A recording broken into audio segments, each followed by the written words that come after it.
주신 하나님 말씀은 사무엘상 10장 17절부터 27절까지의 말씀입니다.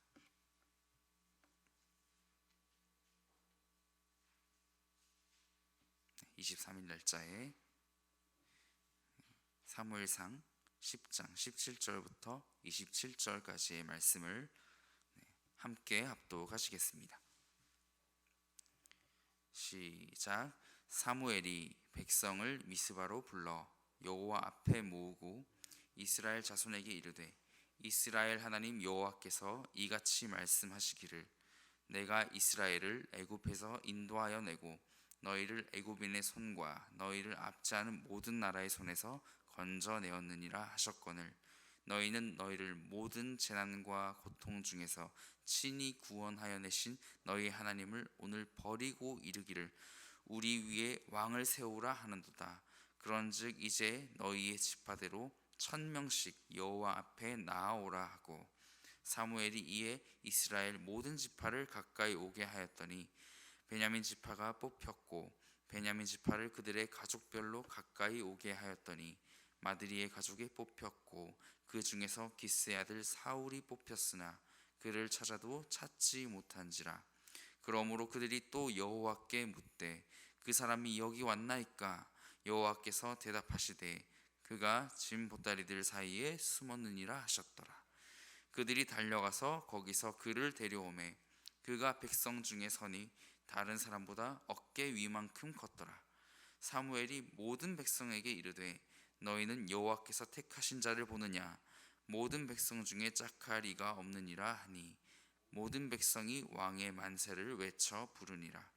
사무엘이 나라의 제도를 백성에게 말하고 책에 기록하여 여호와 앞에 두고 모든 백성을 각기 집으로 보내매 사울도 기브아 자기 집으로 갈 때에 마음이 하나님께 감동된 유력한 자들과 함께 갔느니라.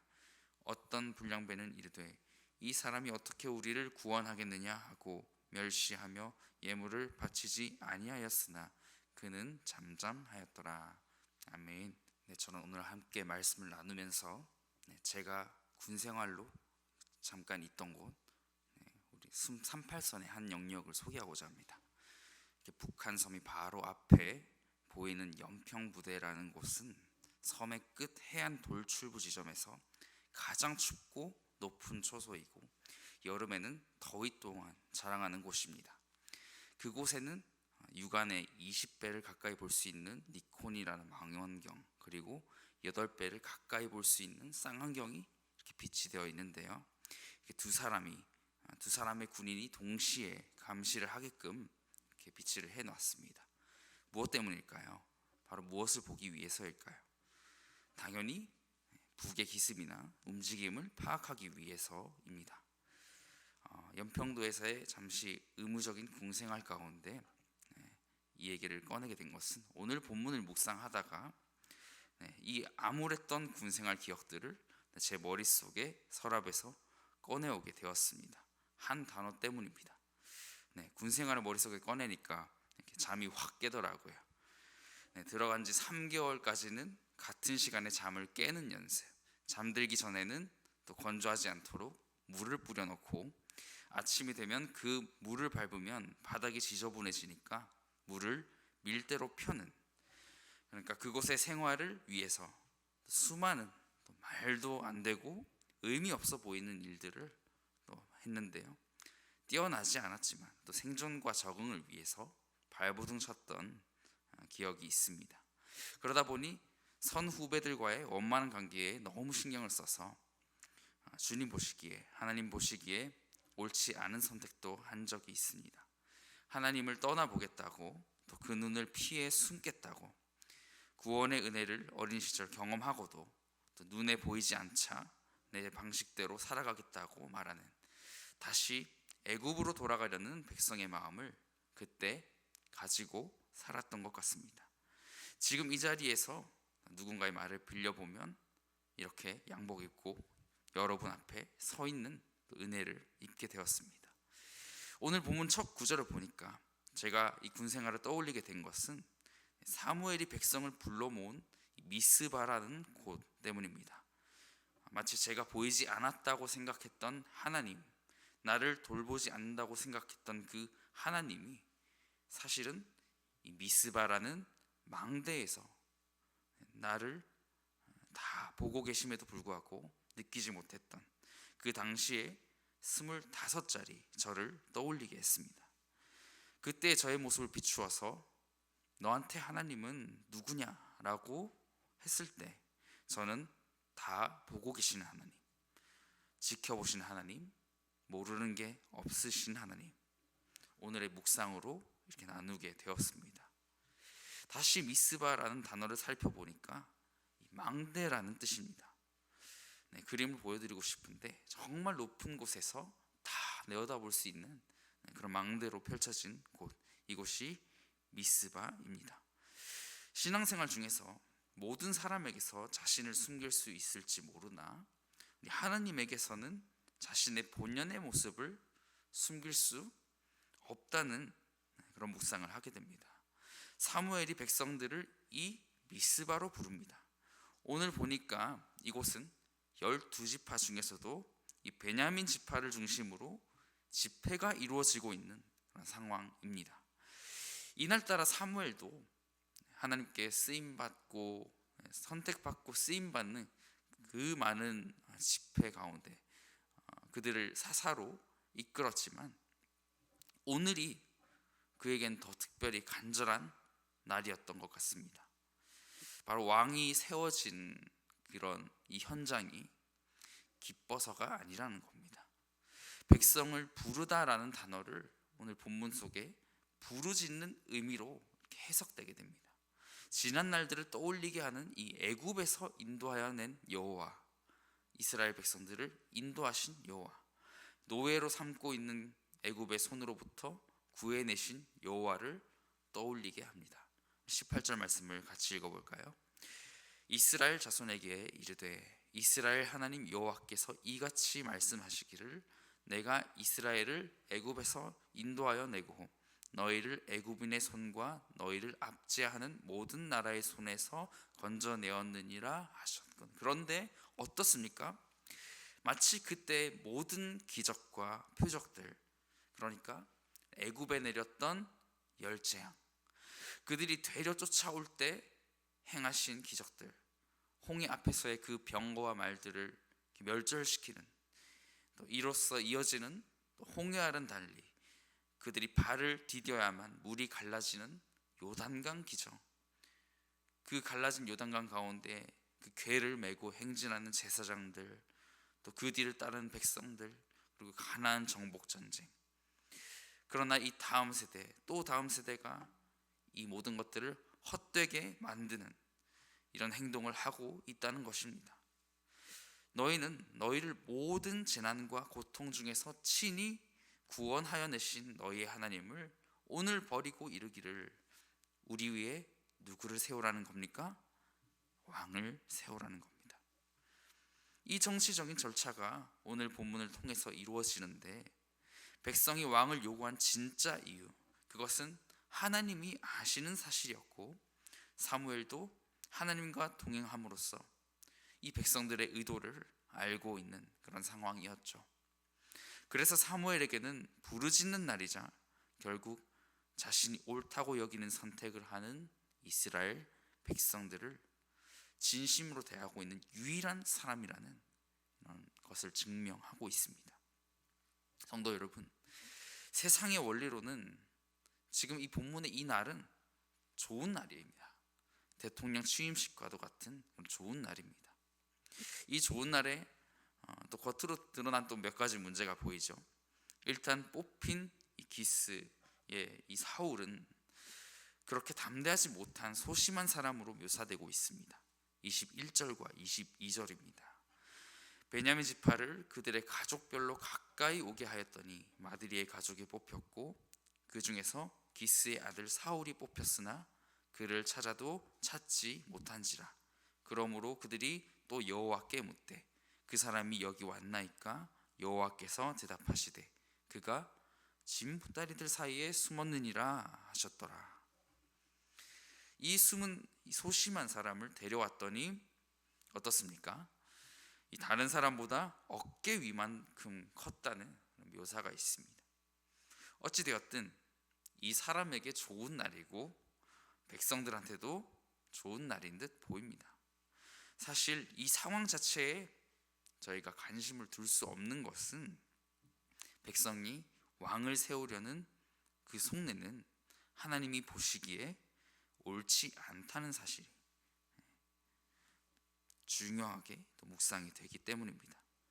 사무엘이 하나님으로부터 왕을 세우도록 하라는 이 허락을 받았을 때, 그 음성을 들었을 때 사무엘이 나라에 왕을 세우면 이루어지게 될 전제 조건들을 백성들에게 제시했습니다.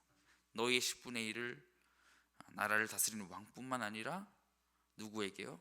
관리들에게 세금을 내야 하고 너희의 아들과 딸들이, 너희의 자손들이 이 나라에 얽매여지게 될 것이다, 속박되어질 것이다 라는 그런 내용들을 제시했습니다. 그러니까 애굽이 밖에 있는 줄 알았는데 어떻습니까? 바로 나라를 세움으로 그 안에 또 다른 애굽이 생겨버린 것입니다. 아이러니한 상황이죠. 이 가운데 거듭 강조되는 한 신약 본문을 여러분과 나누고 싶습니다. 이 새로운 약속의 말씀을 읽어드릴 텐데요, 요한복음 8장 31절 32절 말씀입니다. 진리가 너희를 자유롭게 하리라. 그러므로 예수께서 자기를 믿은 유대인들에게 이르시되 너희가 내 말에 거하면 참으로 내 제자가 되고 진리를 알지니 진리가 너희를 자유롭게 하리라. 아멘. 진리가 무엇입니까? 바로 이 세상을 시작하신 진짜 왕이신 창조주 하나님을 믿는 것입니다. 그분을 따르는 것입니다. 내가 신앙생활을 한다면서 예수님 말씀하시는 이 진리가 너희를 자유케 할 것이라는 말씀의 본질을 흐려버리고 오히려 율법의 나를 가두어 버리는, 그리고 말씀 안에 자유가 있다고 말했지만 나중에는 이것들이 나의 어떤 규율이 생겨서 오히려 다시 그 논지를 스스로 무너뜨려 버리는 오류들, 이러한 것들이 저뿐만 아니라 또 가정이신 성도 여러분, 또 목자이신 성도님들, 또 애굽이라는 세상의 속박으로부터 떠나와서는 그 마음의 평안을 찾지 못하고 원래 그 갇혀있던 습관대로 출애굽하지 못한 나를 스스로 가둬버리는 현실, 오늘 본문에서 말하고 있는 것입니다. 생각보다 심각하죠? 매일같이 이러진 않겠지만 오늘은 하인날을 좀 넘어설 필요가 있습니다. 그리고 간절히 기도해야 할 부분입니다. 19일에 제가 나누었던 사무엘상 8장 5절을 잠깐 보면 백성이 말한 게 있습니다. 사무엘에게 말하는 장면입니다. 그에게 이르되 보소서, 당신은 늙고 당신의 아들들은 당신의 행위를 따르지 아니하니 모든 나라와 같이, 어떤 나라와 같이요? 모든 나라와 같이 우리에게 왕을 세워서 우리를 다스리게 하소서 한지라. 이들의 논리에 따르면 평생을 하나님을 섬겨온 사무엘에게 와서는 하는 말이 왕을 세우면 안전하다는 겁니다. 다른 나라들처럼 견제도 하고 비교도 하고 우리가 더 잘 살아보자는 겁니다. 이들이 범한 오류는 무엇일까요? 우선 하나님을 놓쳤습니다. 또 사람의 모습을 보고 세상을 해석했습니다. 이 사무엘의 아들들이 사람에 따라서 판결을 편파적으로 하는 모습을 보고서 그게 정말 잘못된 길을 가는 것인 줄 안다면 하나님께 구할 수 있었습니다. 그들이 돌아오도록 기도할 수 있었고 그들이 판결을 굽게 하지 않도록 그들이 올바른 길을 선택할 수도 있었어요. 사람의 모습을 보지 않고도 올바로 설 기회가 그들에게 있었을 것임에도 불구하고 사무엘의 연로함이나 또 그의 자손을 올바로 양육하지 못했다는 그 근거로 이 왕정의 출현을 제한하고 있는 모습입니다. 그러나 이 왕정이 출범함으로써 그 반대 세력도 나타나는 그러니까 나만 가두는 것이 아니라 내가 머무는 곳 근처에 또 적을 만들어 버리는 이런 위태로운 일들이 오늘 말씀에서 등장하고 있는 것이죠. 단순히 사울이 키가 좀 컸었구나 라고 할 것이 아니라 어떻습니까? 진짜 심각하구나. 그렇다면 나를 가두고 있는 것은 무엇입니까? 오늘 말씀에 비추어서 오늘 이스라엘 백성들의 모습처럼 내가 스스로 속박하고 있어서 마음이 평안하지 못하게 하는 것이 무엇일까를 생각해 보아야 합니다. 절차적으로 별 문제 없는 것 같고 우리의 인생이 우리 순례대로 살아온 것 같지만 오늘 본문 안에서는 이스라엘의 마지막 사사의 피눈물이 서려 있습니다. 사무엘의 마음은 어떤 마음이었을까요? 그 길로 가지 말라는 것입니다. 우리가 복음을 전하는 것은 다른 것이 아닙니다. 구리지구촌 교회가 있는 것은 복음이 우리를 가두는 게 아니라 물론 보호도 해야 합니다. 그 복음에는 우리를 보호하는 능력이 있습니다. 복음이 우리 안에 살아있으면 어둠의 조각조차 우리를 건드리지 못한다는 사실 너무나도 잘 알지요. 그러나 이 복음의 주인이 하나님이 아닌 나의 자아로 바뀌어지게 되면 내 자아가 죽지 않고 복음 위에 내가 있다면 오늘 본문 가운데 있는 왕을 세우고자 사무엘에게 제안하고 설득하는 백성들의 모습이 내가 될 수 있다는 것입니다.